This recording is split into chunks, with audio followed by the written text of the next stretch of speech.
We're doing the left hand of the Cielito Lindo with the Um-cha. I call it the Um-cha style. Some books call it the waltz style because it sounds.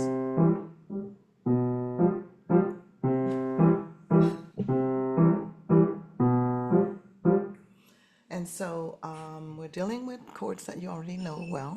C chord, or G7 chord, or F chord. So this time we are working on how to play it the Um-cha style. So if you've rehearsed with me the C and the G7 and the F, now it's just a matter of playing the bottom note first and the other two notes. I'm curling my fingers so you could see my fingers better. Don't do what I do, just play normal like this. Make sure the thumb and the middle finger play together. And there's another video to teach you how to rotate a little bit the hand so that they fall together to help, because the 3 is very long, the thumb is very short. So the more you can adapt and turn your hand a tiny bit as you're playing, elongate your thumb, number 3 a little bit, don't make it stand curvy too much, then you're accommodating for the length of the different fingers, right? So let's just do this song the way it is. So C first, G7, C again. Can you see it with the shape? Side by side note, G7, C again, and G7 again, and the same one.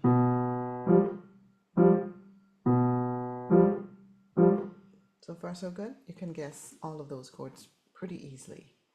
Except, what's the difference between C and the F? If you have a score that doesn't have all the chord names, here you do have a chord name, F, and you could look to compare. And if you compare, you'll see that the 2 notes on top are line notes. They're slightly higher. So when you see a line note slightly higher, you know that's your F chord. Okay, so there's where your F chord will be. Be careful about that one. So let's do it, changing to highlighters. Second line, G7, G7, same one, and same one. Here we are back at C chord, C chord again, C chord again, C chord again. And now we are at F chord and F chord. And that's how you would read the left hand if you know your chords very well, not one note at a time. So for ease, I've been labeling each chord, so we'll just continue the way we were. So let's do a G7 again, G7. This one is the different one, is C, C. So your eyes on the notes, right? Don't rely as much on these chord symbols on top. Okay, let's erase them. Then the next one is G7, because you're seeing side by side notes, and this one, and this one, and this one. So basically, and then, well, you don't even need to see the music because you know C chord for the last 2, etc. So I would recommend, for those who don't really read the bass clef very well, that you take songs like these in order to get used to looking at notes.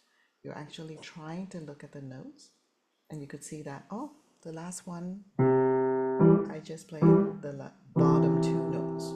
This is the bottom 2 notes of your C chord, and not the entire 3 notes. And you compare it with the notes before, and that's how you get used to reading music. Broken chord also is a good idea, but it's a little bit harder to follow there. So yeah, try to get used to not rely so much on the chord symbols that I wrote for you on the top. And that will be left hand for Cielito Lindo.